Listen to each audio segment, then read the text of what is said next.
What if I told you that the pill sitting in your medicine cabinet right now, the one you reach for every time your head pounds or your knee aches, was never actually invented? It was copied, stolen from a tree that has been growing in forests and along riverbanks for thousands of years, quietly doing what modern medicine takes credit for today. By the end of this video, you will understand exactly how a piece of tree bark ended up becoming one of the most profitable drugs in human history, and why the original version might still be growing somewhere near your own backyard. Welcome to Bio Living, where we help you make your life healthier and better naturally, and share the knowledge that the media and big pharma often leave out of the conversation. If this is your first time here, make sure to subscribe so you don't miss our daily uploads. And if you see any products mentioned in this video, the affiliate links will be listed down in the description below. Now let's talk about a tree that has been standing quietly at the edge of rivers and streams for centuries, largely ignored. The willow tree. If you grew up near water, you have probably seen one without ever thinking twice about it. Long drooping branches, narrow leaves, nothing that screams medicine cabinet. But ancient healers knew something we forgot. The Egyptians were chewing on willow bark to ease pain and swelling as far back as 1500 BCE. The Greeks knew about it too. Hippocrates, the man often called the father of modern medicine, was reportedly advising people to chew on willow leaves and bark for pain relief and fevers. So here's the question worth sitting with for a second. If people were using this plant successfully for over 3,000 years, why does almost nobody talk about it today? Why did it disappear from mainstream conversation the moment a little white pill showed up in a factory? The answer to that question takes us to Germany in the late 1800s and to a chemist working for a company called Bayer. Researchers had already figured out that the active ingredient responsible for willow bark's pain-relieving properties was a compound called salicin. Once salicin enters the body, it gets converted into salicylic acid, which is what actually reduces pain and inflammation. The problem was, salicylic acid on its own was harsh. It irritated the stomach lining pretty badly when taken in concentrated doses. So in 1897, a chemist at Bayer named Felix Hoffmann modified the molecule slightly, creating acetylsalicylic acid.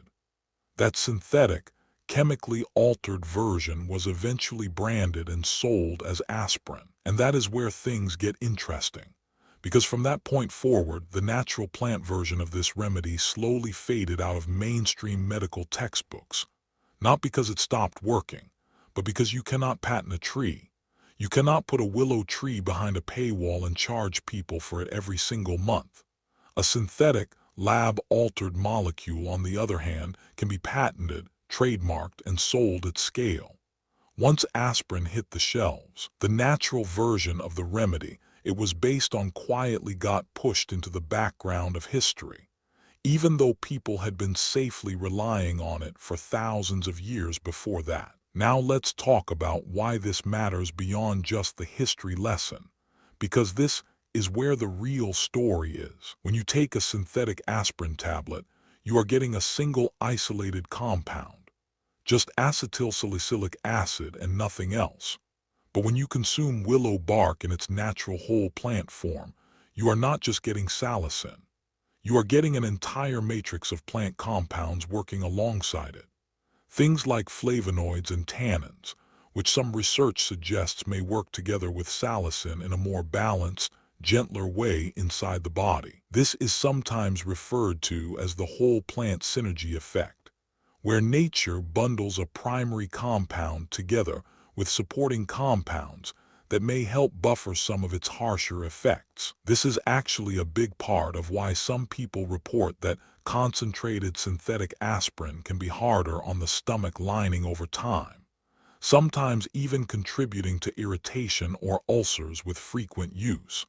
While traditional preparations of willow bark tea or extract have historically been used more gently, without the same reported stomach issues in traditional use. Research published in the field of ethnopharmacology has looked into this whole plant matrix effect across several traditional botanical remedies, and it is one of the more fascinating threads connecting old-world herbal knowledge to modern biochemistry. If you're starting to see the pattern here, you're not alone.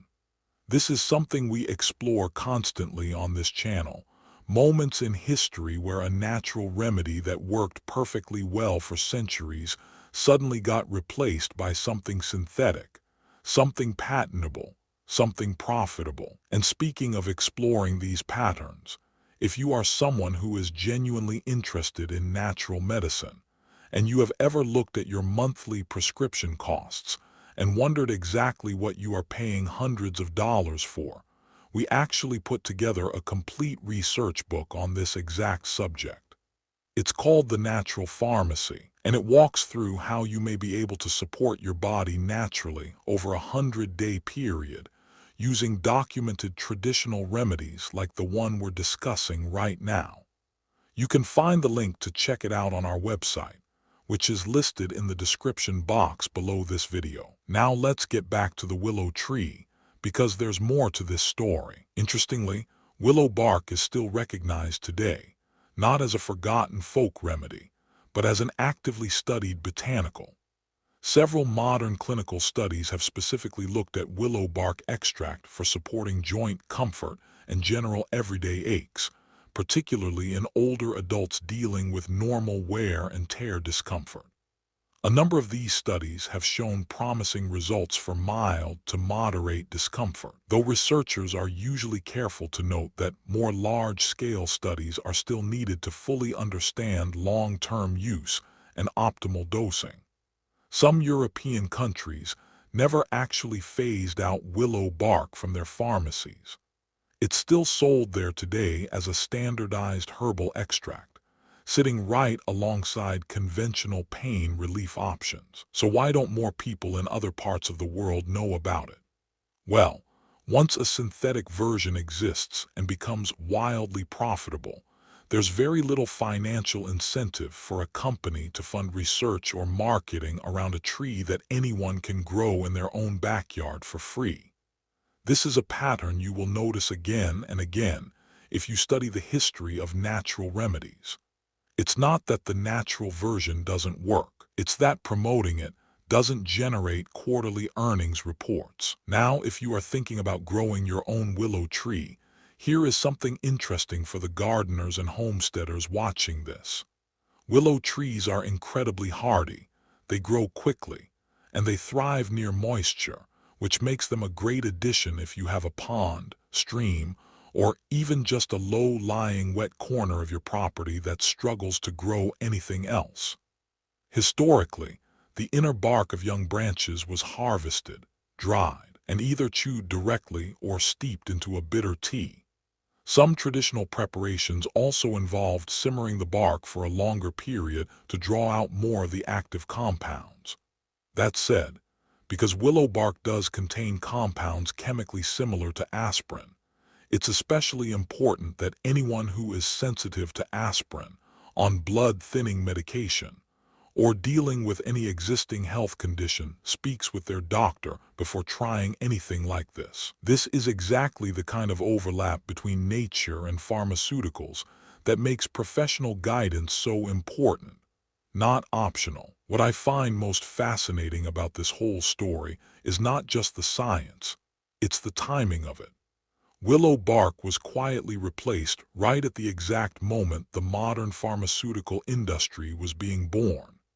And once companies realized how much money could be made from isolating and patenting individual plant compounds, instead of teaching people to grow and use the whole plant, an entire chapter of accessible, low-cost natural medicine slowly got written out of mainstream conversation, not banned, not proven ineffective, just quietly deprioritized in favor of something more profitable. And willow bark isn't an isolated case. Time and time again in the history of medicine, you'll find this exact same pattern repeating itself with other plants, other compounds, and other now famous pharmaceutical drugs. Which is exactly why we keep digging into these stories on this channel, because once you start noticing the pattern, you cannot unsee it. If this video changed the way you look at that pill bottle in your medicine cabinet, that is exactly the point of this channel. We are not telling you to throw away anything your doctor has prescribed you.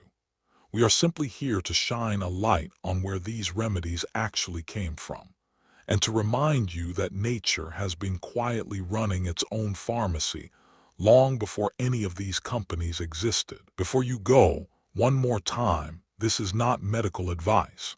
This is simply deep research compiled from historical and scientific sources. So if you are dealing with a major health condition or currently taking any medication, please consult your doctor before making any changes. Thank you for watching all the way to the end.